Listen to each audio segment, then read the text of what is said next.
Hello friends, हम आपके लिए जीएसटी की सीरीज़ लेके आए हैं जिसमें आप अपना रिवीजन कर सकते हैं for exams with majorly it is for CA, CS and CMA students who are in intermediate. So जो भी इंटरमीडिएट का एग्ज़ाम दे रहे हैं next coming year, so and this class will be relevant for them. First, we are starting with the returns chapter. This is very simple one and not technical. You just need to be remembering the due dates and the requirements in the returns. So let's start the same. In returns chapter, आप क्या क्या learn करेंगे? Comprehend and analyze provisions relating to statements furnishing details of outward and inward supplies. जो भी आपकी outward supply होती है means cell होती है, एंड जो इनवर्ड सप्लाई होती है मीन्स परचेज होती है, उसको अंडरस्टैंड करेंगे, उसको एनालाइज करेंगे, आपको उसको रिटर्न में कैसे फाइल करना होता है स्टेटमेंट्स में, right. Understand and analyse provisions relating to furnishing of returns. आप रिटर्न सेक्शन 39 में फाइल करते हैं तो वो कैसे फाइल करनी, उसमें आपको क्या क्या डिटेल्स देनी है, उसके क्या क्या प्रोविजंस हैं जीएसटी के. Understand analyse provisions relating to furnishing of other returns and statement. Section 39 के अलावा जो अदर रिटर्न्स होती हैं उसके प्रोविजंस अंडरस्टैंड करेंगे और उसके अंदर क्या क्या डिटेल्स अपने को गवर्नमेंट को देनी रहती है. Provide an overview of provisions relating to default delay in furnishing return. अगर आप रिटर्न एंड स्टेटमेंट फाइल करने में डिले कर देते हैं या डिफॉल्ट कर देते हैं तो उस केस में आपके क्या क्या पेनल्टीज लगती हैं. Explain the provisions relating to GST practitioner. GST practitioner कौन होते हैं उसके बारे में हम यहाँ अंडरस्टैंड करेंगे. And we can see the chapter overview. Returns. Returns में क्या क्या आता है? Furnishing details of outward supply. Outward supply means sales. Furnishing details of inward supply. Inward supply means purchase. Furnishing of returns under section 39. Section 39 में एक summary जाती है आपकी इनवर्ड आउटवर्ड सप्लाईज की एंड जो आपका टैक्स पेबल है. And section 39 में वी कैन सी जीएसटीआर 3 भी जाएगी आपकी, जीएसटीआर 4 जाएगी एंड जीएसटीआर 5 जा सकती है आपकी, राइट. सो ये कौन कौन से रिटर्न है, किस किस के लिए एप्लीकेबल है, ये हम आगे फर्दर अंडरस्टैंड करेंगे in this chapter. Other returns कौन कौन सी होंगी आपकी? अदर रिटर्न्स में जाती है first return, GSTR 8, annual return under section GSTR 9, final return GSTR 10, final return 10 जाती है and GSTR 11. Default delay in furnishing returns. तो उस डिफ़ॉल्ट के केस में क्या होगा, आपके पास में नोटिस जाएगा रिटर्न डिफ़ॉल्टर के पास में एंड लेवी होगी लेट फीस. नेक्स्ट है goods and service tax practitioner. Return file करने से क्या क्या पर्पज सॉल्व होते हैं? Mode for transfer of information to tax administration. जो जीएसटी अथॉरिटीज़ है उनको इन्फॉर्मेशन ट्रांसफ़र होती है आपके द्वारा, राइट. आप खुद ही अपना सेल्फ असेसमेंट करके डिटेल्स रिटर्न फाइल करते हैं to GST authorities. Compliance verification program of tax administration. जो कंप्लायंस वेरिफिकेशन प्रोग्राम होता है टैक्स एडमिनिस्ट्रेशन का, उसके कंप्लायंस में इनको बेनिफिट मिलता है. And finalisation of the tax liabilities of the taxpayer within stipulated period of limitation. एक stipulated period of limitation like आपको क्वार्टरली रिटर्न जानी है या मंथली रिटर्न जा रही है, उस टाइम में आपकी फाइनल टैक्स लाइबिलिटी पता चल जाती है टैक्स अथॉरिटीज़ को. Providing necessary inputs for taking policy decisions. जो भी पॉलिसी डिसीजन लेने हैं उसके अंदर उनको डेटा जो मिलता है आप सबके रिटर्न फाइल करने से गवर्नमेंट को, उससे वो इंपॉर्टेंट पॉलिसी डिसीजंस ले पाते हैं. Management of audit and anti evasion program of tax administration. Tax administration में जीएसटी डिपार्टमेंट क्या करता है? मैनेजमेंट ऑफ ऑडिट करता है कि उसको कब कब ऑडिट करानी है, एंड एंटी इवेजन के जो प्रोग्राम चलते हैं उनके छापामारी के, वो उसको कब कंडक्ट करना है, इसकी इन्फॉर्मेशन को मिलती है आफ्टर फाइलिंग योर रिटर्न. उनको डेटा मिलता है आपके रिटर्न फाइल करने से, इन सब के लिए थोड़ा आइडिया मिलता है that what action they have to take. Filing of GST returns helps in determination of tax liability of the return filers, and at the same time it also has a huge bearing on determination of tax liability of other person with whom the former has entered into actual activities. So ये क्या बोल रहे हैं, जब आप return file करते हैं तो उससे आपकी डिटेल ही गवर्नमेंट के पास में नहीं जाती है, उससे और भी जो टैक्स पेयर्स हैं जिनकी डिटेल आपने फिल करी है, लाइक आपने परचेज किस किस से करी उसकी डिटेल होती है, आपने सेल किन किन को करी उसकी डिटेल होती है. सो उन सब की इन्फॉर्मेशन भी जीएसटी अथॉरिटीज़ के बाद आपने जाती है और उससे वो लोग उनका असेसमेंट भी करने में उनको ईजी रहता है. सो बिकॉज आपने इन्फॉर्मेशन जो दी है, आपकी खुद की इन्फॉर्मेशन जिससे भी अपने ट्रांजेक्शन करें, उससे उनको उन पार्टीज़ की भी इन्फॉर्मेशन मिलती है and they are doing assessment of them also. So this facilitate them to assess the liability of other businessmen. We can see chapter 9 of CGST Act, section 37 से 48 इसके अंदर है. चैप्टर 9 आपको पता होगा GST, CGST act, IGST act, SGST act, ये सभी chapters में डिवाइडेड है। सेम CGST रूल्स हैं, SGST रूल्स हैं, IGST रूल्स हैं, ये भी चैप्टर्स में डिवाइडेड है। सो चैप्टर 9 किसके लिए है? रिटर्न्स के लिए, राइट। और उसके सेक्शन कौन कौन से? 37 से 48 आपको याद करने रहेंगे ये सेक्शंस। एग्जाम में आपको सेक्शंस भी कोट करने हैं, अगर कोई क्वेश्चन आता है इन सबसे रिलेटेड सेक्शन के भी मार्क्स रहते हैं। And we can see section 37 किससे रिलेटेड है? Furnishing details of outward supply. आपने जो सेल करी है, अब आउटवर्ड सप्लाई उसको ऐसे याद कर सकते हैं। Section 37 is sale, 38 is purchase, 39 is return. Sale, purchase, return. 40 first return. 40 करने 44 आ रहा है, ये बाकी के सेक्शन कहाँ गए ये भी हम आगे देखने वाले हैं। 40 करने डायरेक्ट 44 आ रहा है। इस 44 में क्या जाती है? आपकी एनुअल रिटर्न जाती है। 45 में जाती है आपकी फाइनल रिटर्न। 46 में जाता है आपके उसमें नोटिस, अगर आपने कोई भी रिटर्न फाइल नहीं करी है तो डिफॉल्टर्स के उसमें नोटिस जाएगा। 48 में जाती है आपकी लेट फीस, 47 में, एंड 48 में आता है GST प्रैक्टिशनर, राइट। हम यहाँ पे देख सकते हैं section 42, 43 and 43A have been omitted. ये सेक्शन ऑलरेडी गवर्नमेंट ने ओमिट कर दिए हैं, चैप्टर GST एक्ट से हटा दिए हैं। एंड ये रूल्स हैं, ये भी GST के CGST के हटा दिए हैं, गवर्नमेंट ने ओमिट कर दिए हैं। Apart from this section 52 prescribes a statement for tax collection at source to be furnished by electronic commerce operator। जो इलेक्ट्रॉनिक कॉमर्स ऑपरेटर होते हैं लाइक जोमेटो है, स्विगी है, अमेजोन है, फ्लिपकार्ट है, उन सबको अपनी TCS tax collection at source return file करनी होती है सेक्शन 52 के अंदर। Provisions of section 41 relating to availment of ITC credit have already been discussed in chapter 8 of ITC।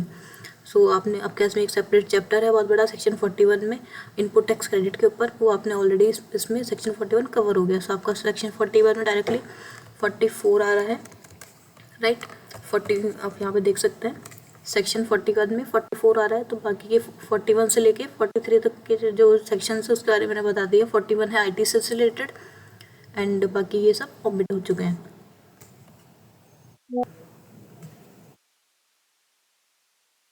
आपको अपनी जो रिटर्न फाइल करनी है, आपको इलेक्ट्रॉनिक रिटर्न फाइल करनी रहेगी अपनी, right.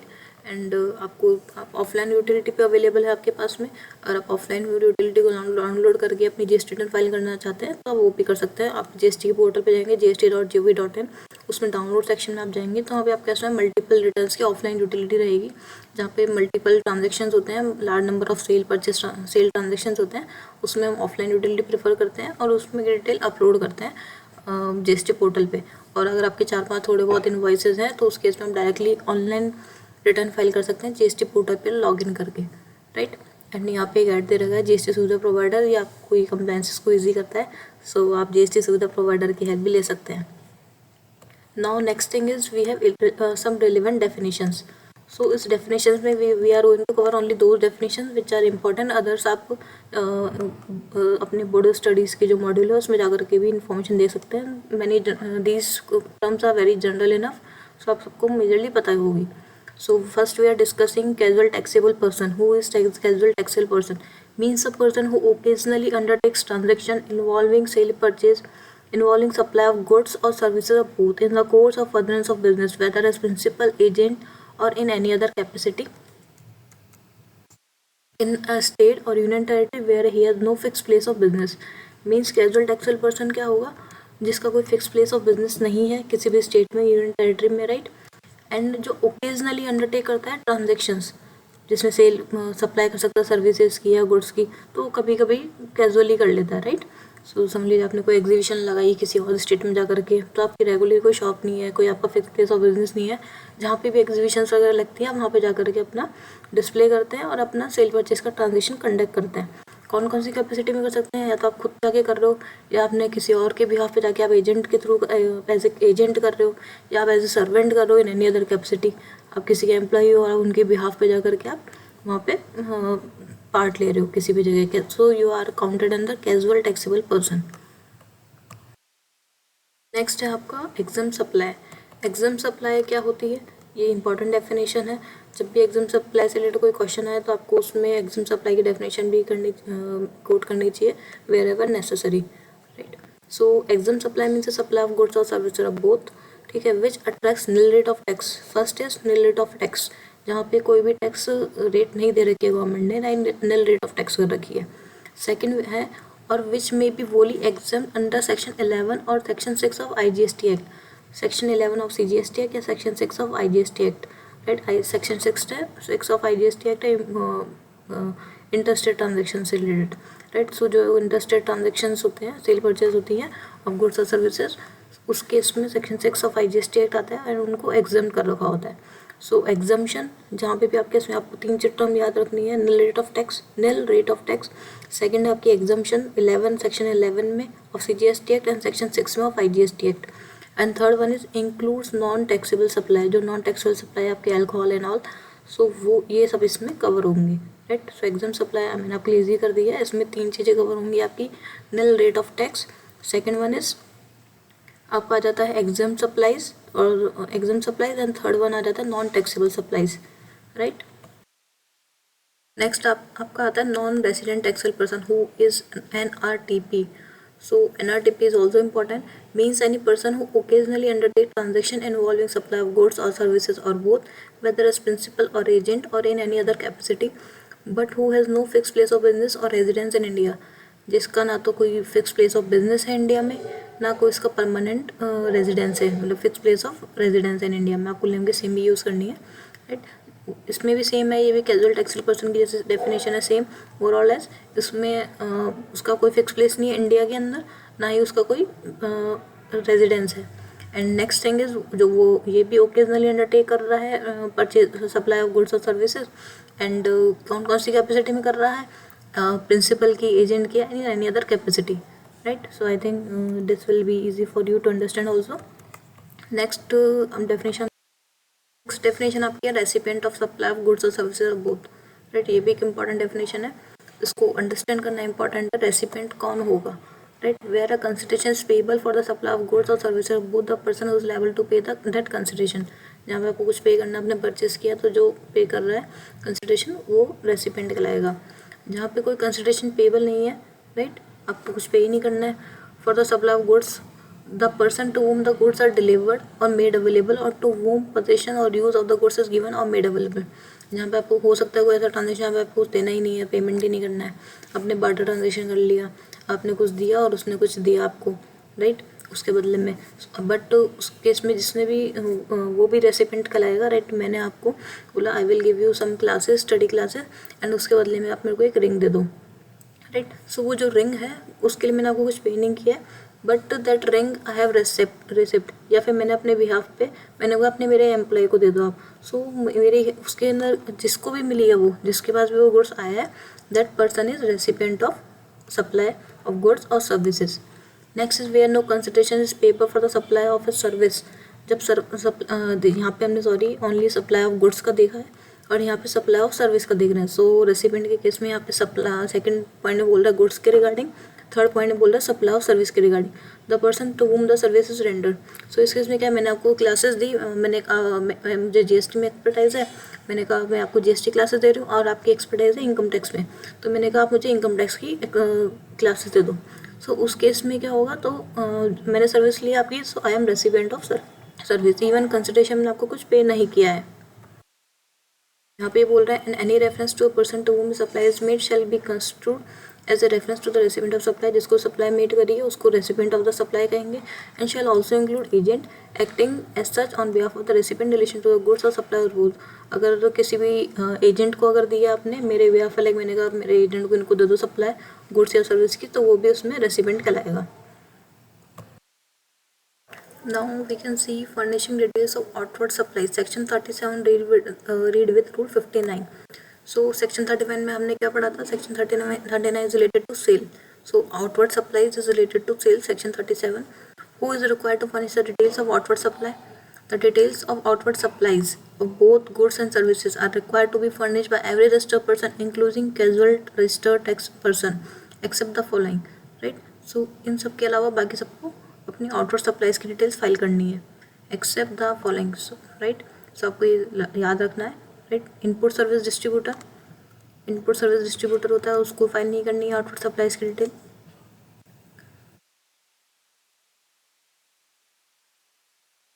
Service distributor, non resident taxable person paying tax under composition scheme, जो कंपोजिशन स्कीम रजिस्टर्ड हैं वो लोग, उनको नहीं पे करना है, उनको नहीं रिटर्न फाइल करनी है GST 1। Person deducting tax at source, जो टैक्स एट सोर्स कलेक्ट कर रहे हैं, right. Person collecting tax at source, e-commerce operator not being an agent, right, इनको नहीं फाइल करनी है। Supplier of online information and database access और retrieval services OIDAR located in non-taxable territory and providing such services to a non-taxable online recipient, right? So you have to learn these persons who are not required to file GST 1, and otherwise every person is required to file GST 1 of outward supplies means sales, including casual taxable person. So again I am repeating, आपको outward supply की detail file करनी है compulsorily, and including casual taxable person, but except the following 6 parties: input service distributor, NRTP, non resident taxable person, जिसने any person who has opted for composition scheme. Composition scheme में छोटे dealers होते हैं, right, जिनको ज़्यादा liability maintain नहीं करनी है, बुक्स ऑफ अकाउंट मेंटेन नहीं करनी है। दे आर सेइंग हमने जो सेल करी है उसके ऊपर आप टैक्स ले लो और हमको फ्री करो। सो कंपोजिशन स्कीम वालों को भी अपने GST 1 फाइल नहीं करनी है। Person deducting tax at source, जो TDS डिडक्ट कर रहा है, and person collecting tax at source, जो कलेक्ट कर रहा है, and supplier of online information and database access और रिट्राइवल सर्विस OIDAR, जो नॉन टैक्सेबल टेरिटरी के अंदर है, एंड प्रोवाइड कर रहे हैं वो सर्विसेज किसको? नॉन टैक्सेबल ऑनलाइन रेसिपेंट को। ओके, आप ये चार्ट भी रेफर कर सकते हैं शॉर्ट में अंडरस्टैंडिंग के लिए। This is very precise enough. Person required to file GST 1, किसको इसको फाइल करना है? एवरीबडी को होना, all registered person including casual registered person, excluding minus exclude करना है किसको? इन सब 6 पार्टीज को, राइट। यहाँ पे अपना सेकंड पॉइंट आता है, what is the form for submission of details of outward supply. आप अपनी सेल्स की डिटेल्स फाइल करनी है तो उसके लिए कौन सा फॉर्म होता है यूज़? उसके लिए होता है आपका GST 1, राइट। एंड GST 1 आप मंथली फाइल कर सकते हैं या quarterly, depending on your turnover आपको ऑप्ट करना रहता है, राइट। एंड आप नील अपनी GST रिटर्न भी फाइल कर सकते हैं। सो आप जस्ट एक मैसेज करके आप रजिस्टर्ड मोबाइल नंबर से अपना नील रिटर्न भी फाइल कर सकते हैं। नेक्स्ट वन इज़ आपका What is the due date of submission of GST 1? Due date क्या है GST 1 सबमिट करने की? Section 37, right. सेल के लिए आपको सेक्शन 37 याद रखना है। GST 1 for a particular tax period is filed on और before the 10th of the immediately succeeding tax period, right. आपको 10 तारीख तक अपनी रिटर्न अपनी GST 1 फाइल करनी है। In other words GST 1 for a month quarter can be filed any time between 1 and 10th day of the succeeding month और quarter. अगर आपने मंथली को ऑप्ट कर रखा है तो मंथ एंड होने के आपको अगले 10 दिन के अंदर रिटर्न फाइल करनी है, और क्वार्टर आपने ऑप्ट कर रखा है तो क्वार्टर एंड होने के अगले 10 दिन में आपको अपनी रिटर्न फाइल करनी है। The due date of filing GST 1 may be extended by the Commissioner of State GST, Commissioner of GST for class of taxable person by way of a notification. The time limit for furnishing the details of outward supply GST is extended follows. So ये सब extend कब कर रखी है? Register कैसे class of persons के according इन्होंने change कर रखी है dates, right. Registered person opting for QRMP scheme, right, जिन्होंने QRMP स्कीम ऑप्ट कर रखी है उनके लिए क्या है date? Time limit for furnishing the details of outward supplies in form GST 1 for each quarter और मंथ। QRP स्कीम ऑप्ट करने वालों के लिए क्या रहेगी? 13th day of month succeeding the quarter. Okay, आपने जो क्वार्टरली स्कीम ऑप्ट कर रखी है जिन लोगों ने, तो उनके लिए 13th डे रहेगा of the end of the quarter. And others के लिए क्या रहेगा? 11th day of the month succeeding such month. So quarterly वालों के लिए क्या है? 13th डे को फाइल करनी है मंथ क्वार्टर एंड होने से, एंड मंथली वालों को मंथ एंड होने से 11th डे फाइल करनी है। सो ये इन्होंने अब टाइम लिमिट एक्सटेंड कर रखी है, राइट। हाउएवर डेट तो आपका ये है, बट इन्होंने अपना एक्सरसाइज पावर एक्सरसाइज करके ये डेट अलग डेट दे रखी है, 11th of the succeeding month and 13th day of the succeeding quarter, right. Next आपका आता है invoice furnishing facility IFF। Invoice furnishing facility आप जब GST पोर्टल पे लॉगिन करेंगे और जिन्होंने क्वार्टरली ऑप्ट कर रखा है they can see this IFF, ठीक है। For tax payers opting for QRMP quarterly return जिन्होंने फाइल ऑप्ट करने की स्कीम कर रखी है उनके लिए आएगा। Next invoice furnishing facility is a facility provided to quarterly tax payers who are in QRMP scheme to file their details of outward supplies in first 2 months of the quarter to pass on the get to their recipient. So ये IFF facility क्यों इन्होंने facilitate करी है GST portal पे government ने, ताकि क्या हो, जो अगर आप क्वार्टरली रिटर्न फाइल कर रहे हैं सो उससे क्या होगा, अपनी सेल नहीं दिखा रहे हैं, सेल नहीं दिखाओगे अगर आप उस क्वार्टर में, तो सामने वाले को अगर आप सेलर हैं, आपने क्वार्टरली ऑप्ट कर रखा है, बट जिसने आपसे परचेज करी है वो मंथली रिटर्न फाइल करता है, तो उसका तो वो जीएसटी ब्लॉक हो जाएगा जो उसने आपको पे करा है, उससे उनको लॉस हो रहा है। So they are not going to purchase from you, because उनका इन केस जहाँ पे बहुत बड़े बड़े ट्रांजेक्शन होते हैं बल्क अमाउंट के, तो वहाँ पे उनके लिए बहुत एक लिमिटेशन हो जाती है, उनको क्रेडिट की उनके पास लिक्विडिटी की रिक्वायरमेंट होती है। सो उस केस में उन्होंने जो टैक्स पेयर्स हैं जिन्होंने क्वार्टरली रिटर्न ऑप्ट कर रखी है, उनको एक फैसिलिटी दे दी है कि आप मंथली अपनी सेल की डिटेल डाल दो, राइट, और मंथली अपना टैक्स का पेमेंट कर दो, ऑल्सो आप रिटर्न अपनी क्वार्टरली फाइल करना, राइट। क्वार्टरली ऑप्शन दे दिया आपको रिटर्न फाइल करना, बट आप मंथली अपनी टैक्स का पेमेंट कर सकते हैं और अपनी सेल की डिटेल फिनिश कर सकते हैं, राइट, क्वार्टर एंड होने से पहले, और उससे सामने वाली पार्टी को भी उसका इनपुट टैक्स क्रेडिट मिल जाएगा जिसने आपसे परचेस करी है। I hope this is understood कि ये आई इनवॉइस फर्निशिंग फैसिलिटी किस काम की है बिजनेसमैन के लिए। Next, they are saying invoice furnishing facility is not mandatory but an optional facility made available to the registered person under the QRMP scheme. At his option, a registered person may choose to furnish the details of outward supplies made during a quarter in Form GST-1 only without using IFF. Okay. QRMP scheme के बारे में क्या दे रहा है? A quarterly return scheme where payment has to be made on monthly basis has been discussed in detail subsequently in this chapter. So हम आगे इस chapter में डिटेल में अंडरस्टैंड करेंगे QRMP स्कीम को। यहाँ पे क्या बोल रहे हैं? The facility of furnishing details of invoices in IFF has been provided so as to allow details of such supplies to be duly reflected in GSTR 2A and GSTR 2B of the concerned person. आपको GSTR 2A and 2B का पता ही होगा। GSTR 2 में आपकी input tax credit दिखती है and GSTR 2B में भी आपकी फाइनल इनपुट टैक्स क्रेडिट दिखती है, right. So GSTR 2A and 2B both are related to input tax credit. So आप जब IFF फॉर्म फाइल करेंगे अपना, राइट, डिटेल फर्निश करेंगे जब आप अपने इनवॉइसेस की, उससे क्या होगा, जिसने आपने परचेज करी है उसके GSTR 2 में आपकी डिटेल्स रिफ्लेक्ट होने लग जाएंगी सेल की। Otherwise, in case where a buyer has made purchases from a person opting for QRMP scheme, he could not have claimed full ITC, but due to introduction of IFF, such delay will not occur as the details submitted using IFF will be reflected in GSTR 2, 4A and GSTR 6 of the recipient as the case may be. So वही बात बोल रहे हैं same इसके अंदर जो मैंने आपको बताया। अगर आपने आप कोई फैसिलिटी प्रोवाइड कर दी गवर्नमेंट ने कि आप आप IFF फैसिलिटी का यूज़ करके अपना सेल की इनवॉइस इन्फॉर्मेशन सबमिट कर सकते हैं, ताकि सामने वाले को जिसने आपने परचेज करी उसका आपको इनपुट शो हो जाएगा।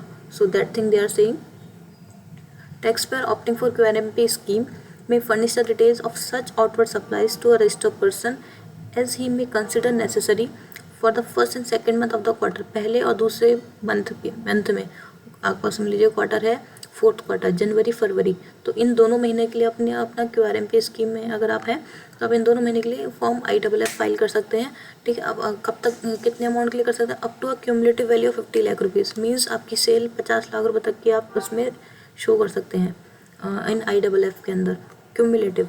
फर्स्ट एंड सेकंड दोनों मंथ की मिला करके आपकी कितनी होनी चाहिए? 50 लाख रुपीज़, इससे ज़्यादा नहीं हो सकती। For next they are saying however invoices pertaining to last month of a quarter are to be uploaded in GSTR 1. जो आपका क्वार्टर एंड होगा मीन्स आपका मार्च में आपको जो रिटर्न फाइल करनी है आप IFF में नहीं कर पाएंगे, आपको GSTR 1 ही फाइल करनी रहेगी, right. The invoices are to be furnished in IFF between first day of the succeeding month till 13th day of the succeeding month. आपको 1 से 13 तक मंथ एंड होने के अगले महीने के 1 से 13 तक अपनी रिटर्न में डिटेल्स फाइल करनी रहेगी। After 13th of the month this facility for furnishing IFF for investment would not be available. आपका जो टाइम लिमिट है वो ख़त्म होती है, आपके उसमें फैसिलिटी रिफ्लेक्ट नहीं होगी, आप अपना ये फॉर्म फिल नहीं कर पाएंगे, right. As a facilitation measure, continuous upload of invoices would also be provided for the registered person where they can save the invoices in IFF form from the first day of the month till 13th day of the succeeding month. क्या बोल रहे हैं ये? The said facility would however be available, say example के लिए आप जो है मंथ की रिटर्न डिटेल्स फिल करना चाहते हैं, so from first day of August till 13th तक आप अपनी डिटेल फाइल कर सकते हैं। Similarly for the month of August the facility will be available from 1 September till 30 September, means अगला आपका मंथ एंड होते ही अगले महीने के 1 तारीख से लेकर 13 तक अपनी डिटेल्स इनवॉइसेस की फिल कर सकते हैं आराम से। The details of invoices furnished using IFF in the first 2 months of the quarter are not required to be furnished again in GSTR 1 for the set quarter. तो GSTR 1 में आपको only अपने थर्ड मंथ की ही detail file करनी है, आपको first 2 quarters की details नहीं फाइल करनी है, बिकॉज आपने already IFF form invoice furnishing facility में फिल कर दी है. Example, a registered person who has availed the QRMP scheme, like I am registered person और मैंने क्वार्टरली रिटर्न ऑफ कर रखी है, wants to declare 2 invoices but out of the total 10 invoices issued in the first month of the quarter. Since the recipient of supplies covered by those 2 invoices desires to avail ITC in that month. अब मैंने initially जनवरी फरवरी month में cell करी, total 10 invoice issue करे मैंने. उसमें से मेरे दो क्लाइंट ऐसे हैं जो बोलते हैं मुझे तो ITC हाथ क्या चाहिए उसी महीने में, अदरवाइज मैं आपसे परचेज नहीं करूँगा. सो उस केस में मैंने क्या किया, मैंने उन 2 क्लाइंट्स की डिटेल्स इनवॉइस फर्निशिंग फैसिलिटी में फिल कर दी, राइट. रिमेनिंग क्या हो सकता है कि आपने जनवरी फरवरी की आप जो डिटेल है वो आप इजीली मार्च में भी करो, क्योंकि उनको इतना जल्दी नहीं है इनपुट टैक्स क्रेडिट लेने का. So they are saying details of these invoices में be furnish using IFF. So आप उन सिर्फ 2 क्लाइंट्स की डिटेल भी फाइल कर सकते हो, जरूरी नहीं है आप सारे ही क्लाइंट की फाइल करो. However, if a registered person does not opt to upload invoices using IFF, then he has to upload invoice details for all the 3 months of the quarter in form GSTR 1. सो अगर आपका कोई भी ऐसा client है जिसको input tax credit लेनी है हाथ के यार, तो आप उस केस में क्या कर सकते हैं, आराम से आप 2 महीने कोई रिटर्न फाइल मत करो, पोर्टल पे जाना ही नहीं है आपको. आप क्वार्टर एंड होते ही, राइट, मार्च एंड होते ही आप अप्रैल के 1 से लेकर 13th डे तक आप अपनी GSTR 1 में डिटेल्स फाइल करो जो भी आपने इनवॉइसेस इशू करने हैं for that quarter. Okay. Next है, what are the cases where registered person is debarred from furnishing details of outward supplies in GSTR 1 and IFF. ऐसे कौन कौन से केसेस हैं जहाँ पे रजिस्टर्ड पर्सन इज डिबार्ड है from furnishing details of outward supply, वो अपनी सेल डिटेल फाइल नहीं कर सकते. सेक्शन 37 सबसेक्शन 4 में बता रहे हैं ये. सो ये कौन कौन से केसेस हैं जहाँ पे डिबार्ड है. First is a registered person shall not be allowed to furnish the details of outward supplies in GSTR 1 if he has not furnished the returns in GSTR 3B of the preceding month. आपको GSTR 3B मैंने बताया था, ये आपकी quarter statement होती है of return, right. GSTR 1 and GSTR 2 का पूरा समरी होती है, समरी रिटर्न होती है GSTR 3B. इसमें आपकी सेल, आपकी परचेज एंड आपकी टैक्स लायबिलिटी, इन सब की डिटेल होती है GSTR 3B में. सो अब कोई भी registered person, normal registered person जिसने क्वार्टरली ऑफ नहीं कर रखा है, उसने अगर अपनी GSTR 1 फाइल नहीं करी है, अपनी GSTR 3B फाइल नहीं करी है, तो वो GSTR 1 फाइल नहीं कर पाएगा. नेक्स्ट है आउटवर्ड पर्सन जिसने क्वार्टरली ऑफ कर रखी है, QRMP स्कीम ऑफ कर रखी है और उसने भी अपनी GSTR 3B फाइल नहीं करी है, तो वो भी नेक्स्ट मंथ से अपनी GSTR 1 फाइल नहीं कर पाएगा. Next, a registered person to whom an intimation has been issued on the common portal under the provisions of 88 in respect of a tax period shall not be allowed to find the details of outward supplies in form GSTR 1 or using IFF for a subsequent tax period unless he has either deposited the amount specified in the said intimation or has furnished a reply explaining the reasons for any amount remaining unpaid or as required in the provisions rules 88C. Right. So ये rule 88C के अंदर कौन से cases आते हैं जहाँ पे आपने पेमेंट नहीं किया, कोई भी शॉर्टफॉल ऑफ पेमेंट है, आपकी लाइबिलिटी बनती है 1000 रुपये की और आपने पेमेंट 500 का ही किया है. सो उस केसेस के अंदर आपके पास में नोटिस आएगा और इस अंडर रूल 88C और आपको पे करना रहेगा. और आपने पे नहीं किया है तो आप रिटर्न फाइल करने के लिए आपको पोर्टल अलाउ नहीं करेगा GSTR 1 नेक्स्ट मंथ की या नेक्स्ट क्वार्टर की रेस्पेक्टिवली, जैसा भी आपका केस है. फोर्थ केस कौन सा हो सकता है. फोर्थ केस में ये बोल रहे हैं, a registered person to whom an intimation has been issued on the common portal. कोई भी आपके पास इंटीमेशन ऑर्डर आया, आपके पास में इंटीमेशन आपके कॉमन पोर्टल पे GST में लॉगिन करते हैं, आपके पास में इंटीमेशन आ जाता है under the provisions of 88D के अंदर बोलता है ये, in respect of a tax period या periods shall not be allowed to furnish GSTR 1. उसको GSTR 1 फाइल नहीं करने देंगे अगले टैक्स पीरियड के लिए unless he has either paid the amount equal to excess ITC. यहाँ पे किसके लिए बोल रही है, excess ITC as specified in the said intimation और has furnished a reply explaining the reasons in respect of the amount of excess ITC that still remains to be paid as required in the provisions rules 88D. So 88D rule के अंदर वो आपको intimation देता है अगर आपने कोई भी एक्सेस ITC ले ली है राइट। तो या तो उसको पे करो एक्सेस ITC को, या फिर उसका रिप्लाई सबमिट करो कि भाई ये अपने एक्सेस ITC नहीं लिया है, इसका जो भी एक्सप्लेनेशन है you have to submit the same. अगर आप ये रिप्लाई सबमिट नहीं करते या पे नहीं करते हैं तो उस केस में भी आपको रिटर्न फाइल करने नहीं देगा पोर्टल। फिफ्थ केस कौन सा आता है आपका, a registered person shall not be allowed to fund GST of 1 if he has not furnished the details of the bank account as per provisions of Rule 10A। ये बहुत बढ़िया, ये नया अमेंडमेंट है एक तरह से, और ये प्रॉब्लमेटिक भी है। आपने GST रजिस्ट्रेशन ले लिया और आपका बैंक अकाउंट नहीं खुल पाया है किसी भी कारणवश, और उस तो आपने अगर बैंक अकाउंट नहीं खुल पाया तो आपने डिटेल भी कैसे फर्निश करेंगे पोर्टल पर, राइट। सो पोर्टल पे आप डिटेल फर्निश नहीं कर पा रहे हैं अपने बैंक डिटेल की, तो आपको पोर्टल रिटर्न भी फाइल नहीं करने देगा अपनी आपकी GST one. This is very important one. ये प्रैक्टिकली प्रॉब्लम बहुत आती है। सो प्रैक्टिकली प्रॉब्लम आती है, मतलब जनरल केसेस के अंदर कोई भी नया रजिस्ट्रेशन होता है तो उन सबके साथ ये प्रॉब्लम आती है, और आप रजिस्टर रिटर्न फाइल नहीं करेंगे तो आपके पेनल्टी लग जाएगी, राइट। आपके लिए एक इम्पॉर्टेंट नोट है, राइट। इसमें क्या बोल रहा है, अ tax pair can not file GST one before the end of the current tax period. आपका करंट टैक्स पीरियड मीन्स आपने मंथली ऑफ कर रखा है, तो आपका जो भी मंथ चल रहा है उस मंथ की रिटर्न आप नेक्स्ट मंथ ही फाइल कर सकते हो, राइट। आपका क्वार्टर चल रहा है, उस क्वार्टर एंड के बाद में आपने रिटर्न फाइल कर सकते हो, बट इन केसेस के अंदर, इन दोनों केसेस के अंदर आपने रिटर्न उससे पहले भी फाइल कर सकते हैं। However the following are the exemption to this rule. इस रूल के जो एक्सेप्शंस हैं वो ये हैं, casual taxable person after the closure of the business. कोई कैजुअल टैक्सेबल पर्सन है, राइट, वो उसने एक दिन के लिए लगाई किसी मंथ के अंदर एग्जीबिशन, तो उसी मंथ के लिए वो उसने वो रिटर्न फाइल कर सकता है। उसको रिक्वायरमेंट नहीं है कि वो मंथ एंड का वेट करे या फिर क्वार्टर एंड का वेट करे। नेक्स्ट है cancellation of GSTN of a normal tax payer. मैंने GST नंबर ले लिया और मैंने उसको क्लोज करा दिया, कैंसिल कराने की एप्लीकेशन लगा दी, राइट। सो मैं उसी मंथ के अंदर मुझे GST पोर्टल अलाउ करेगा that I can file the GST return of that month. Current month जो भी चल रहा है आपका उसकी रिटर्न भी फाइल कर सकती हूँ मैं। A taxpayer who has applied for cancellation of registration will be allowed to file GST one after confirming receipt of the application। आपने जैसे एप्लीकेशन लगाई for cancellation of registration online portal पे जा करके, तो आपको पोर्टल अलाउ करेगा that you can file your GST one even before the end of the month और before end of the quarter. आपके GST वन में कौन कौन से कंटेंट्स होते हैं, so we can see in GST one आपके पास में GST नंबर होता है, आपका GST नंबर आता है, उसमें आपका लीगल नेम आता है, आपका ट्रेड नेम आता है, आपका एग्रीगेट टर्नओवर क्या था प्रीवियस ईयर में वो भी आपको शो होगा, ईयर एंड मंथ कौन सा चल रहा है आपका वो भी शो होगा, HSN वाइज समरी भी आएगी आपकी आउटवर्ड सप्लाई की जो भी आपने सेल करी है उसके HSN वाइज समरी देनी रहती है आपको। Details of document issue during the tax period, आपने जो भी डॉक्यूमेंट इशू करें मीन्स आपने जो भी इनवॉइस इशू करें या क्रेडिट नोट इशू करें, डेबिट नोट इशू करें, उन सब की डिटेल पे आपको यहाँ पे देनी रहती है। नेक्स्ट है डिटेल्स ऑफ आउटवर्ड सप्लाई। अगर आप GST पोर्टल पे लॉगिन करके थोड़ा देख लेंगे तो आपको बहुत इजीली याद हो जाएगा, you don't need to learn it, okay, आपको लाइक आइडिया मिल जाएगा इसका। डिटेल्स ऑफ आउटवर्ड सप्लाई, इसमें क्या क्या होती है, डिटेल क्या क्या जाती है आपकी आउटवर्ड सप्लाई GST वन के अंदर, दिस इज इंपॉर्टेंट।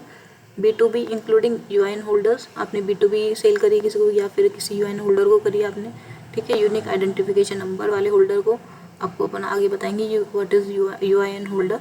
ठीक है, अपने आपको B2B business to business sale की डिटेल्स देनी है। B2C interstate supplies where invoice value is greater than 2.5 lakh, जहाँ पे आपने B2C सेल करी है और 2.5 लाख से ज़्यादा की करी है और इंटरस्टेट करी है। 3 कंडीशन है, B2C सेल करी है बिजनेस टू कंज्यूमर, इंटरस्टेट करी है, इंटरस्टेट नहीं करी है, राजस्थान में नहीं करी है आपने, राजस्थान से दिल्ली की किसी क्लाइंट को सेल करी है और 2.5 लाख से ऊपर का सेल करी है, तो उस केस के अंदर आपको आउटवर्ड सप्लाई की डिटेल देनी है।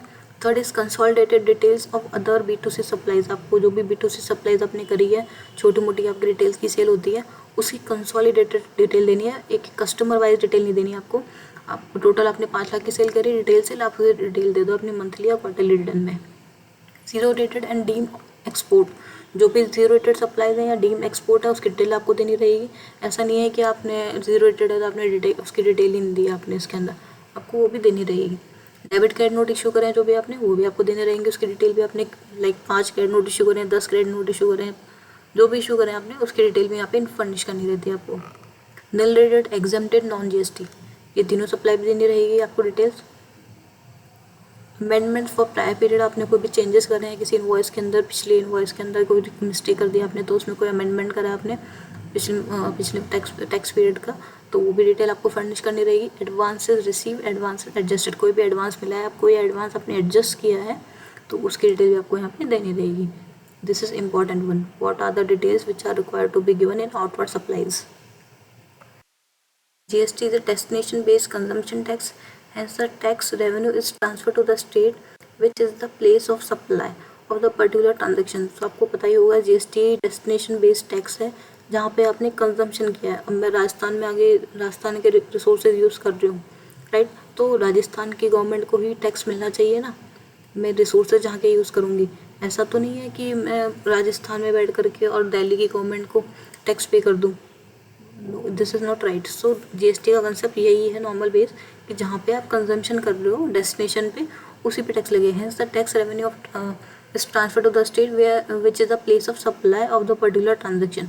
Since the place of supply is crucial for determining the share of every state in the tax revenue, GST1 is also capturing information relating to place of supply.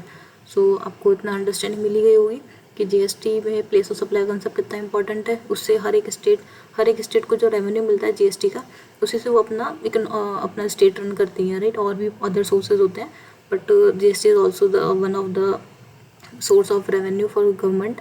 So GST भी आपने देखा होगा state से लड़ाई करते थे कि GST revenue हमारा है, ये हमारा होना चाहिए. सो प्लेस ऑफ सप्लाई का कंजम्पशन यही है कंसेप्ट कि जहाँ पे भी आप किसी भी चीज़ को आप कंज्यूम कर रहे हो जिस स्टेट में, तो उस स्टेट के आप रिसोर्सेज यूज़ कर रहे हो.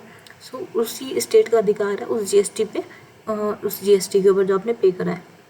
आई hope this is clear to you. अगर आपको कुछ भी क्लियरिटी नहीं है किसी पॉइंट पे, then please comment so that I can provide you more information on those points in my next videos. Next, they are saying what kind of details of outward supplies are required to be furnished in GST1 and IFF. Right, आपको GST1 में क्या details file करनी है outward supplies के अंदर. Uploading of invoices in IFF and GST1 depends on whether supplies B2B और B2C. B2B है या B2C है तो उसी पे डिपेंड करता है आपको क्या डिटेल देनी है GST1 के अंदर. Further uploading of invoices in GST1 also depends on whether supply is intrastate और interstate. और इसके साथ में एक और इम्पॉर्टेंट चीज़ है B2B B2C के साथ में आपकी वो सप्लाई इंटरस्टेट है या इंट्रास्टेट है. सो इसको अपन आगे फर्स्ट ऑफ ऑल आपको ये भी जानना इंपॉर्टेंट है what is B2B and B2C. So we can discuss this also. B2B means business to business transactions. In such type of transaction the recipient is also a registered supplier and hence takes ITC. आपने कोई mobile ख़रीदा, right, आप consumer हो, आपके पास में कोई GST number नहीं है, तो मोबाइल पे आप जो GST देखे उसका क्या आपको इनपुट मिलेगा? नहीं मिलेगा, राइट. आपने कोई लैपटॉप ख़रीदा, लैपटॉप अपने खुद के पर्सनल स्टडी के लिए ख़रीदा है और आपके पास में आप बिजनेसमैन नहीं हो, आपके पास कोई GST नंबर नहीं, तो क्या आपने जो लैपटॉप ख़रीदने के ऊपर जो GST दिया है उसका क्या आपको इनपुट मिलेगा? नहीं मिलेगा, because you are B2C customer. But मेरा बिजनेस है, राइट, मेरे पास GST नंबर है, राइट. एंड सो मैंने जब लैपटॉप ख़रीदा तो मैंने कहा अपनी बिजनेस यूज़ के लूँगी मैं. So please take this number, my GST number, and give me proper invoice in the name of that registered number and name, legal name. सो जब मुझे इनवॉइस मिला, लैपटॉप मैंने 50,000 का खरीदा, उस पर 18% GST पे किया 9,000 रुपये का, तो 9,000 रुपये का मुझे इनपुट मिलेगा.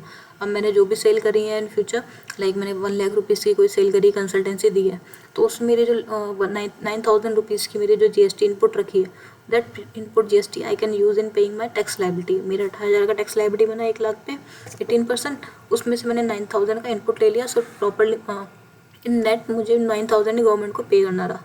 So this is the difference between B2B and B2C. Details of outward supplies required to furnish in IFF. So आप अपने GST और IFF में क्या क्या फाइल करेंगे?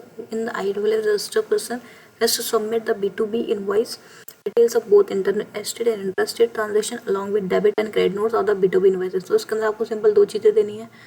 आपको पहले फर्स्ट ऑफ ऑल पता ही है आपको इनपुट कौन लेना चाहेगा, जो रजिस्टर पर्सन. तो आपने जो भी B2B सेल करी है उसकी डिटेल देनी है, वो चाहे इंटरस्टेट करी हो चाहे इंट्रास्टेट करी हो. मैंने आपने B2B सेल करी है, 10 इनवॉइस इशू करे हैं आपने किसी मंथ के अंदर, राइट, और वो 10 इनवॉइस आपने इशू करे हैं कि 5 तो आपके राजस्थान के ही हैं परचेज़र जिन्होंने आपसे परचेज़ करी है और 5 है दिल्ली मुंबई अलग अलग स्टेट्स के. तो इंटरस्टेट है या इंट्रास्टेट और सब B2B सप्लाईज हैं आपकी, तो आपको डिटेल वही देनी है. आपको यहाँ पे यही लिखा है यहाँ पे दोनों पॉइंट्स के अंदर. Invoice wise detail of interstate and intrastate supplies made to the registered person. And second है आपने कोई भी डेबिट नोट या क्रेडिट नोट इशू करा है during the month of such invoices issued previously. आपने पिछले महीने में आपने कोई इनवॉइस इशू किया था, उसका डेबिट नोट या क्रेडिट नोट इशू करा आपने उससे रिलेटेड, सो उसकी डिटेल भी आपको यहाँ पे देनी है, राइट. आपको अपनी सेल की डिटेल देनी है, आपको अपनी डेबिट क्रेडिट नोट की डिटेल यहाँ पे फर्निश करनी है. नेक्स्ट है detail of outward supplies required to furnish in GST1 and 1A. आपको अपनी GST1 1A के अंदर क्या डिटेल फाइल करनी रहेगी.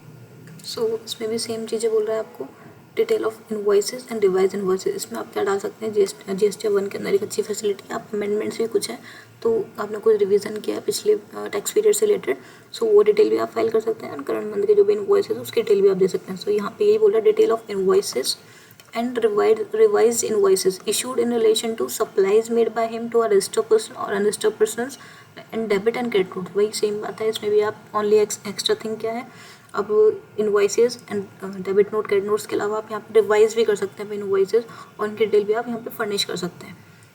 सेकंड थिंग है एडिशनल डिटेल्स और the amendments of the details of outward supplies of goods और services of both furnish in form GST 1 as per the requirement of the registered person. आपने GST 1 file कर दी, उसके बाद में आपको पता चला कि इस महीने का जो मैंने एक इनवॉइस इशू करा था उसमें कुछ मिस्टेक कर दी फाइलिंग के बाद में जीएसटी 1, तो आप वो जीएसटी 1A के अंदर उसी महीने में आप उसको अपडेट कर सकते हैं, बट मेक श्योर वो उसी रिलेवेंट पीरियड का होना चाहिए। उससे अलग कोई मंथ है जो प्रीवियस मंथ्स का आपका, अगर आपको कुछ मिस्टेक है जो आपकी रह गई जीएसटी 1 में भी फाइल अमेंडमेंट करने से, तो आप वो जीएसटी 1A में नहीं कर सकते। आप जो पीरियड चल रहा है, जिस पीरियड की आप रिटर्न या जिस क्वार्टर या जिस मंथ की रिटर्न आप फाइल कर रहे हैं उसकी रिटर्न फाइल कर दी है जीएसटी 1, उसके बाद में भी आपकी उस पीरियड के अंदर, जैसे जनवरी टू मार्च है, जनवरी टू मार्च की आपने रिटर्न जीएसटी 1 फाइल कर दी, उसके बाद में आपको पता चला कि जनवरी मंथ के इनवॉइस के अंदर मैंने अमाउंट गलत लिख दिया था किसी एक इनवॉइस के अंदर, उसको अपडेट करना है। सो आप वो जीएसटी 1 के अंदर जा करके अपडेट कर सकते हैं। बट आपने अगर वो दिसंबर मंथ का किया है, आपने डेट को मिस्टेक कर दी दिसंबर मंथ के इनवॉइस में, और उसको आपने अमेंड नहीं किया जीएसटी 1 के अंदर, तो आप जीएसटी 1A के अंदर उसको अमेंड नहीं कर सकते, आपको अगले मंथ की जीएसटी 1 के अंदर ही उसको अमेंड करना रहेगा। I hope this is clear. So ये बता रहे हैं यहाँ पे इनवॉइस पर डिटेल देनी है आपको किसकी, हर एक इंटरेस्टेड सप्लाईज की, जो भी अपने रजिस्टर्ड पर्सन को B2B सप्लाई करी है, इंटरेस्टेड या इंटरेस्टेड सप्लाई करी है B2B की, वो सभी डिटेल आपको देनी रहेगी। नेक्स्ट आपने कोई भी इंटरेस्टेड सप्लाई करी है, अनरजिस्टर्ड पर्सन को B2C सप्लाई करी है जिसकी वैल्यू है एक्सीडिंग 1 लाख रुपीज़, 1 लाख से ऊपर की, कोई भी आपने B2B किसी पर्टिकुलर कस्टमर को 1 लाख से ऊपर की सप्लाई करी है, उसकी डिटेल भी आपको यहाँ पे देनी रहेगी। Next invoice wise, right, invoice wise देनी है, इसमें दोनों में डिफरेंस बता रही हूँ आपको आपने कौन सा इनवॉइस नंबर इशू करा उस पर्सन को, उसकी डिटेल आपको देनी रहेगी यहाँ पे उस अनरजिस्टर्ड पर्सन को। नेक्स्ट है आपका कंसोलिडेटेड डिटेल, आपको एक साथ लमसम डिटेल देनी है। लमसम डिटेल कैसे देंगे आप, इंट्रा स्टेट सप्लाई करिए आपने जो भी अनरजिस्टर्ड पर्सन को, जैसे आपको बताया था आपने जयपुर में है आप, और आपके पास में इंट्रा स्टेट सप्लाई जो दिल्ली मुंबई के कस्टमर भी आपके पास में आते हैं, आप लाइक ऑनलाइन सेलिंग करते हैं यूट्यूब के थ्रू या एनी अदर सोर्सेज, आपके उसमें इंट्रा स्टेट सेल होती है। सो और वो किसको होती है, B2C होती है, कस्टमर्स को होती है डायरेक्टली, वो कोई बिजनेस पर्सनस नहीं है। सो उस केस में भी आपको अपनी डिटेल यहाँ पे देनी रहेगी, कंसोलिडेटेड डिटेल की आपने कितने इनवॉइसेस काटे हैं, जो भी B2C हैं, लाइक अपने 5 लाख के काटे हैं, 4 लाख के काटे हैं, 2 लाख के किए हैं, सो उसकी डिटेल भी आपको देनी रहेगी कंसोलिडेटेड, आपको इंडिविजुअल कस्टमर इनवॉइस वाइज नहीं देनी है। नेक्स्ट है consolidated detail of all inter state supplies made to unregistered person with invoice value up to 1 lakh for each rate of tax separately for each state. ये important है, consolidated detail देनी है आपको किसकी, आपने 1 लाख से ऊपर के टोटल वैल्यू हो गई आपकी किसी स्टेट में, समझ लीजिए आपने दिल्ली में पूरी सेल करी, अनरजिस्टर्ड पर्सन को B2C सेल करी है, राइट, आपने B2C सेल करी दिल्ली के अंदर, 1 लाख से ऊपर की सेल है 2 लाख रुपए की फॉर एग्जांपल। सो 1 लाख की जो आपकी सेल है, आपने उसमें 9% की भी करी है, आपने 2 लाख की सेल में अपने 9% की सेल भी करी है, कुछ 5% की सेल भी करी है।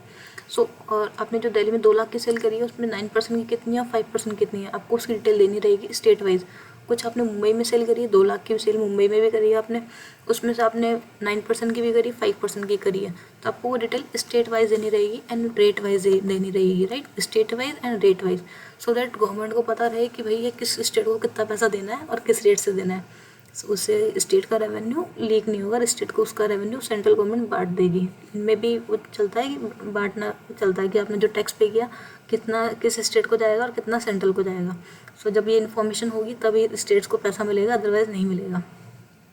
नेक्स्ट है डेबिट एंड क्रेडिट नोट्स, जो भी इशू करें आपने डेबिट क्रेडिट नोट्स प्रीवियसली, उन सब की डिटेल जाएगी आपकी जीएसटी 1 में। Okay, from the above discussion it can be inferred that B2B supplies detail of all invoices need to be uploaded in GST 1 irrespective of whether they are intrastate or interstate supplies. This is so because the recipient will take ITC. It is clear, B2B supplies के तो आपको invoice detail देनी ही है, क्योंकि जब आप invoice for detail furnish करेंगे GST-1 में तभी उस बिजनेसमैन को भी इनपुट मिलेगा जो आपने उससे कलेक्ट करा है while doing the sale. Next they are saying for B2C supplies uploading of details in general is not required as the buyers will not take credit. जैसे मैंने आपको बताया B2C के केस में आप अपन इनपुट टैक्स क्रेडिट नहीं लेते हैं, सो उसकी रिक्वायरमेंट भी नहीं है इन जनरल टू B2C के अंदर इनवॉइस और डिटेल अपलोड करने की. But however still in order to implement the destination based principle, वही बात आगे जो मैंने आपको बताया, डेस्टिनेशन बेस्ड प्रिंसिपल को इम्प्लीमेंट करने के लिए detail of invoices of value more than 1 lakh in interstate B2C supplies need to be uploaded. So जहाँ पे भी 1 लाख से, क्योंकि ये भी कौन सा कंसेप्ट लेके चल रहा है B2C के केस में, जहाँ पे अमाउंट ज़्यादा हो. अगर अमाउंट ज़्यादा है तो उस केस में उस स्टेट को लॉस हो रहा है, राइट. सो इन्होंने उसके लिए थ्रेशोल्ड रख दिया 1 लाख रुपीज़. तो 1 लाख से ऊपर की जो भी मोर देन 1 लाख के जो भी आपकी सेल ट्रांजेक्शन होंगे किसी पर्टिकुलर स्टेट से रिलेटेड, और किसी कस्टमर को आपने B2C सेल करी है दिल्ली के कस्टमर्स को 1 लाख से ऊपर की, तो आपको उसकी डिटेल देनी रहेगी ताकि दिल्ली गवर्नमेंट को, केजरीवाल जी को उसका इनपुट टैक्स क्रेडिट का पैसा मिल जाए, जो भी आपको उसने GST का पैसा मिल जाए जो आपने उस कस्टमर ने पे करा है. For interstate invoices up to 1 lakh, state-wise summary is sufficient, and for all intrastate invoices, only consolidated detail need to be given. So simple सी बात है, अगर इंटरस्टेट होगा, एक स्टेट से दूसरे स्टेट में सेल हुई है, तो उस केस में आपको 1 लाख से ऊपर की डिटेल देनी है, invoice wise, state wise, okay, not invoice wise, state wise. And next है, अगर आप इंटरस्टेट हुई है, राजस्थान में है आपका बिजनेस रजिस्टर्ड और राजस्थान के ही कस्टमर्स हैं आपके B2C वाले, और तो आपको उसमें कंसोलिडेटेड सेल की डिटेल देनी है. आपको एक कोई स्टेट वाइज का कंसेप्ट नहीं है, क्योंकि वो पैसा, घर का पैसा राजस्थान को पैसा राजस्थान में ही आएगा, राजस्थान गवर्नमेंट के पास में. बट इंटरस्टेट के केस में आपको 1 लाख से ऊपर के कोई भी है आपकी जो सेल है किसी स्टेट में, किसी स्टेट के कस्टमर है आपके, तो उसकी डिटेल आपको स्टेट वाइज देनी है. यहाँ पे आपको कुछ एग्जाम्पल्स बता रखे हैं, you can refer this. Next आता है आपका इंडिकेशन ऑफ HSN डिटेल. आपको अपने GST रिटर्न के अंदर, GST-1 के अंदर HSN नंबर भी डालना रहता है, HSN कोड डालना रहता है. तो HSN कोड क्या होता है? HSN कोड क्या है? आपके जितने भी गुड्स हैं, ठीक है, गवर्नमेंट ने क्या कर दिया है, जितने भी गुड्स या सर्विसेज होती है उन सभी को एक नंबर दे दिया है, डिफरेंट कोड दे दिए हैं, जिससे वो आइडेंटिफाई कर लेंगे. आपने कोई भी कोड डाला 2 3 4 5 6, राइट, तो ये 2 3 4 5 6 समझ लीजिए नारियल पानी का है. सो वो नारियल पानी उनको पता चल जाएगा. आपने जब भी ये अपनी सेल के GST-1 के अंदर डिटेल डाली 2 3 4 5 6, तो उनको पता चला कि आपने क्या सेल करी है. आपने नारियल की सेल करी है, किस पर्सन को करी है, कितने अमाउंट की करी है, कितना टैक्स रेवेन्यू आया उस नारियल पानी से. ओके, सो ये HSN नंबर्स दे रखे हैं, सो ये गवर्नमेंट ने बनाया है, और ताकि वो tax revenue leakage goods wise को ग्रैब कर सके, पता कर सके कि कहाँ पे इवेजन हो रहा है टैक्स का गुड्स वाइज. कि गुड्स तो खरीदे आपने सेल करे गुड्स तो नारियल पानी, और आपने इनपुट ले रखी है, आपने समझ लीजिए आपने इनपुट ले रखी है अपने लाइक किसी और टैक्स पेयर है जिसका प्लास्टिक का काम है, उससे आपने इनपुट ले रखी प्लास्टिक गुड्स की. सो नारियल पानी सेल करने वाले के पास में प्लास्टिक का क्या काम है. सो उससे वो, अगर आपके पास में जो परचेज आई है उसका HSN कोड प्लास्टिक का है जिसने आपको इनवॉइस इशू करा है, तो उससे वो कर लेगा कि फेक इनपुट टैक्स क्रेडिट ने ली है, और वो उस फेक इनपुट टैक्स क्रेडिट के ऊपर जब भी असेसमेंट होगा टैक्स ऑफिसर आइडेंटिफाई कर लेगा HSN नंबर से, और आपको नोटिस इशू करेगा कि आपने गलत ITC क्लेम करी है, दिस इज फेक बिलिंग, आपने फेक बिलिंग कराई है, राइट. और ये फेक बिलिंग आप कैसे होगी, समझ लीजिए आपका जो प्लास्टिक सेल है वो एक रिटेलर है, रिटेल सेल करता है, तो उसने जो रिटेल सेल करी है और उसके हाथ में जो परचेज होती है वो तो उसके हाथ में B2B वाली होती है. इनपुट तो आता है बट उसका वो कस्टमर से इनपुट नहीं ले पाता है, राइट. सो उस केस में क्या होगा, वो अपने से इनवॉइसेस सेल कर देगा किसी को, और वो दूसरा पर्सन उससे इनपुट ले लेगा. सो ऐसा होता है. इसी के लिए HSN नंबर का उद्गम हुआ था और ये बहुत अच्छा स्टेप भी है गवर्नमेंट के रेवेन्यू लीकेज को बचाने के लिए. सो HSN नंबर आया हो, आपको उसका मोटिव कंसेप्ट पता चल गया होगा क्या कंसेप्ट है गवर्नमेंट के लिए क्या HSN नंबर. एंड अब HSN नंबर किसको डालना है, अब छोटे मोटे डीलर्स हैं जिनको ज़्यादा बुक्स ऑफ अकाउंट मेंटेन नहीं करनी है, लाइक कंपोजिशन डीलर हैं कि हमको ज़्यादा पढ़े लिखे नहीं, व्यापार कर रहे हैं बट हम बुक्स ऑफ अकाउंट वगैरह हम नहीं जानते कैसे मेंटेन करने हैं. हम तो सिर्फ अपनी सेल अमाउंट आपको बता देंगे कितनी सेल करिए, उसके ऊपर टैक्स जो भी बताओगे हम पे कर देंगे. इतना सा कंसेप्ट तो उनको छोटे लोगों को इसमें छोड़ रखा है.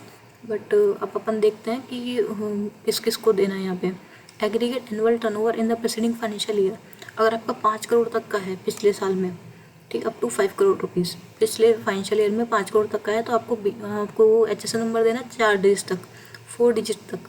और अगर आपका 5 करोड़ से ऊपर का है तो आपको 6 डिजिट में देना है, यानी मोर स्पेसिफिक. 4 तो है कॉमन, 4 डिजिट तक. HSN नंबर भी क्या है, लाइक आपके पास में कोड है, एक तो है मेजर कोड्स, एक माइनर कोड्स। मेजर कोड है मोटा मोटा कि आपको अंदाज़ा मिल जाए कि भाई ये किस कैटेगरी, प्लास्टिक कैटेगरी। अब प्लास्टिक कैटेगरी में भी कौन सा गुड्स है वो भी आइडेंटिफाई करना है, तो 6 डिजिट में आपको दे रखा है, तो आपको ये 6 डिजिट वाला कोड करना रहेगा जो बड़े डीलर्स हैं, कि आपको प्लास्टिक में भी किस आइटम में आप डील कर रहे हैं। Okay, I hope this is also clear to you. HSN or HS, Harmonized Commodity Description and Coding System, is a standardized system of nomenclature of different goods developed by World Customs Organization which is accepted globally. So ये globally बनाए गए standards हैं जो हमने भी accept कर लिए होंगे उनसे, okay, for identifying any goods. HSN uses 6-digit uniform codes to classify different goods. India uses 8-digit codes for more specific and precise classification. So sorry, India 8 digit का यूज़ करता है code more specific in detail में जाने के लिए। However 6 digit का uniform codes बने हुए हैं, ओके, क्लासीफाई करने के लिए डिफरेंट गुड्स को, बट इंडिया 8 डिजिट का यूज़ करता है। एग्जाम्पल से हम इसको और समझ लेते हैं। The turnover of yellow lemon private limited, red pepper private limited and Blueberry Private limited in the previous financial year was 1.5 crore, 4.8 crore and 6 crore respectively. While yellow limited, lemon private limited and red pepper private limited will be required to approve 4-digit HSN code. The goods sold to a registered person uploading 4-digit HSN code will be optional for the two companies when the goods are sold to unregistered person. अगर आपने किसी unregistered person को B2C cell करी तो optional है कि आप HSN code डालो या ना डालो, बट आपने B2B सेल करी तो आपको HSN कोड डालना ही है GST 1 के अंदर, आपके आउटवर्ड सप्लाई रिटर्न के अंदर, okay. And Blueberry Private Limited will have to upload 6 digits of HSN code of goods sold by it, okay, क्योंकि ब्लूबेरी का टर्नओवर कितना है 6 करोड़ का, मोर देन 5 करोड़, तो उसको अपना 6 डिजिट का डालना रहेगा।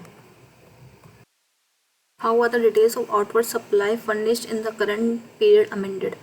सो आपको मैंने आपको ऑलरेडी बता दिया है, बट अभी और कहीं रीड कर लेते हैं। GST 1 के अंदर आपने जो डिटेल आप कैसे अमेंड कर सकते हैं, आपने रिटर्न फाइल कर दी GST 1 के अंदर, और आपने जो करंट ईयर में रिटर्न फाइल करी है उसमें कोई मिस्टेक हो गई है आपके जनवरी मंथ के इनवॉइस के अंदर, तो आप GST 1 में कैसे अमेंड कर सकते हो 1A के अंदर।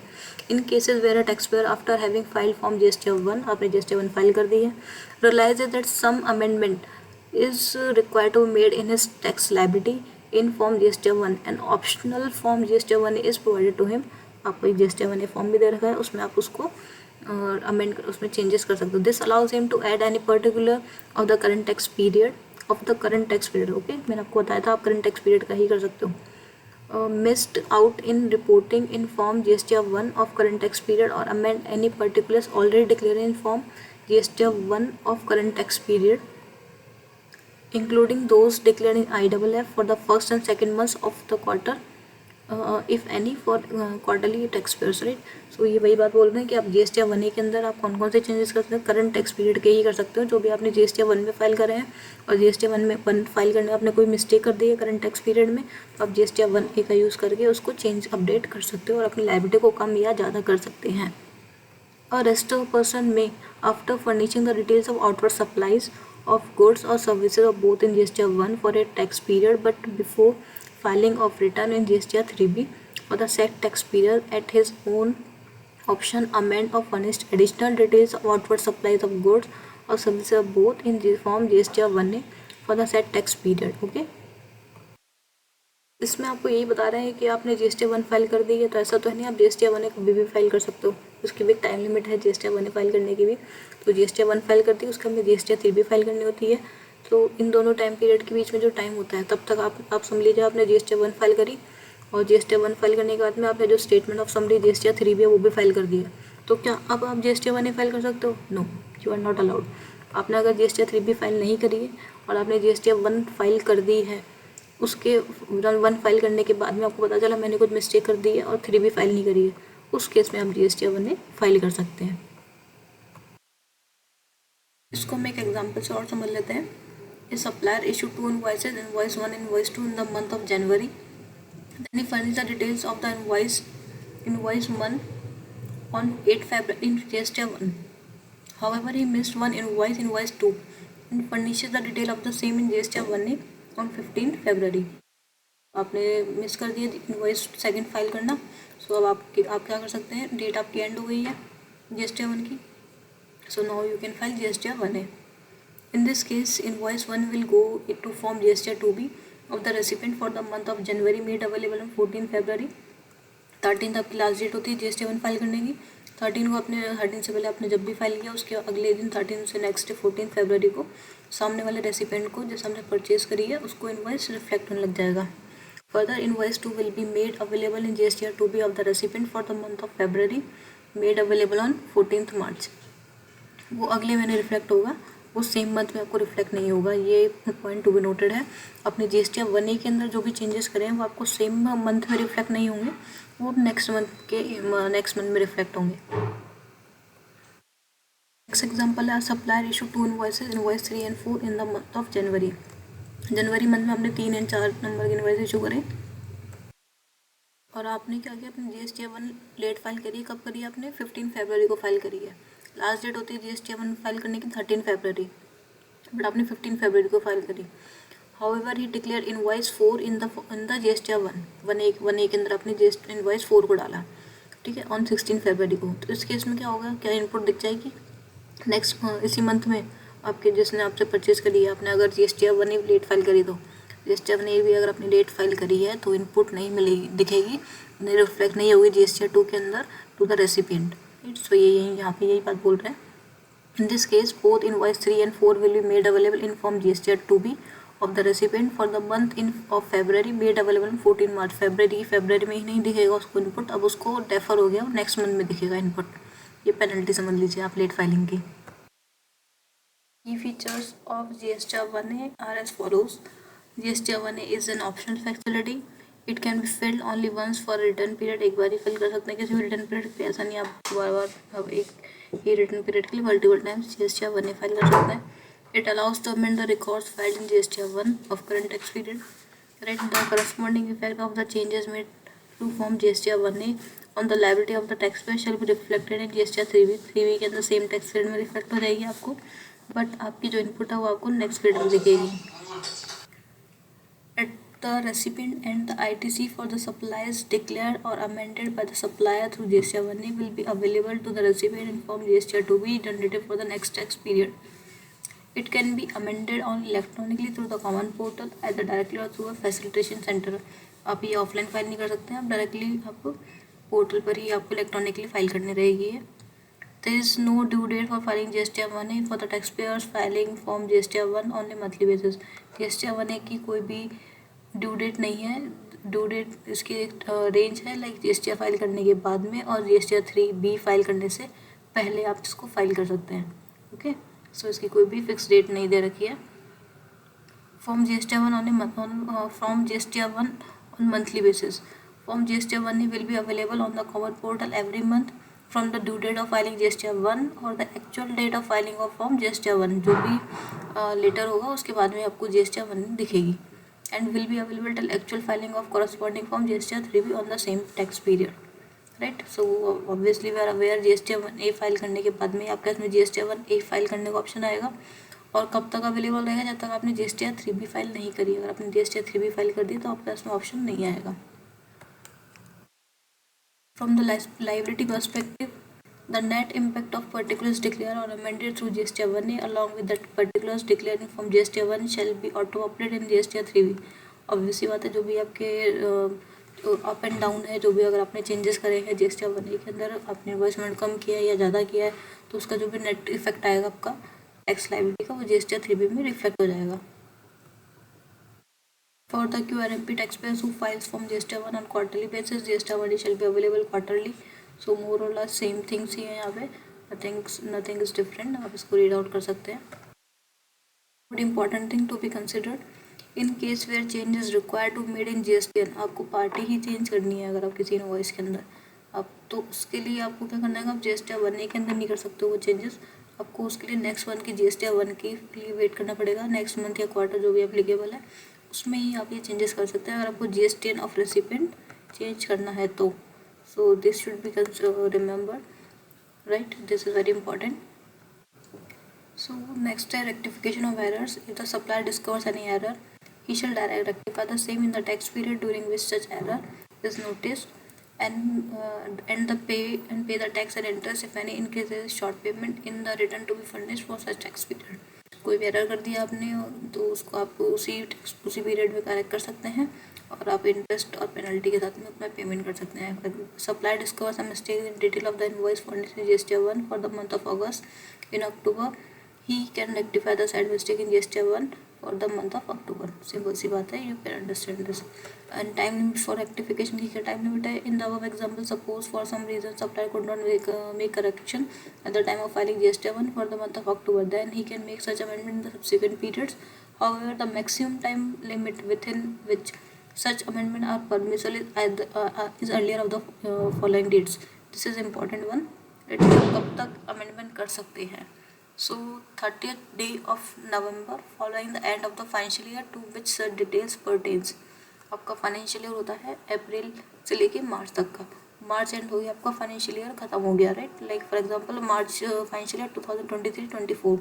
सो मार्च 24 को आपका फाइनेंशियल ईयर एंड हो गया, तो आप कब तक आप अमेंडमेंट कर सकते हैं? 30th day of November following the end of the financial year. यानी आप 30 नवंबर 2024 तक आप अमेंडमेंट्स कर सकते हैं, कोई भी आपको पिछले फाइनेंशियल ईयर के करने हैं. तो date of filing of the relevant annual return, या फिर आपने जब अपनी एनुअल रिटर्न फाइल करी है तब तक कर सकते हैं.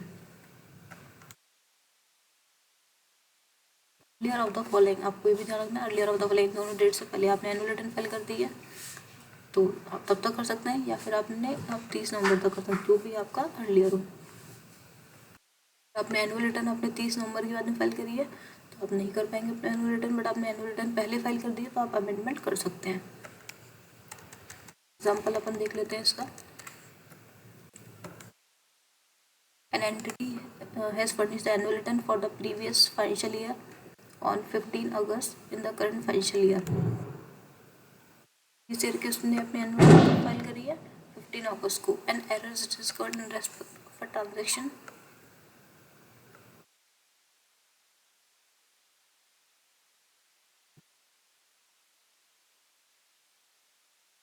Respect of a transaction pertaining to the month of November of the previous financial year. पिछले साल के नवंबर में कुछ मिस्टेक कर दी थी जो उनको पता चला. In this case any error pertaining to a transaction in the month of November of the previous financial year cannot be rectified beyond 15 August in the current financial year. क्योंकि 15 अगस्त को उसने अपनी एनुअल रिटर्न फाइल कर दी है तो वो अपनी अभी तो वो उसको रेक्टिफाई नहीं कर सकता. अगर एनुअल रिटर्न फाइल नहीं की होती तो 30 नवंबर तक उसको फाइल कर सकता, राइट.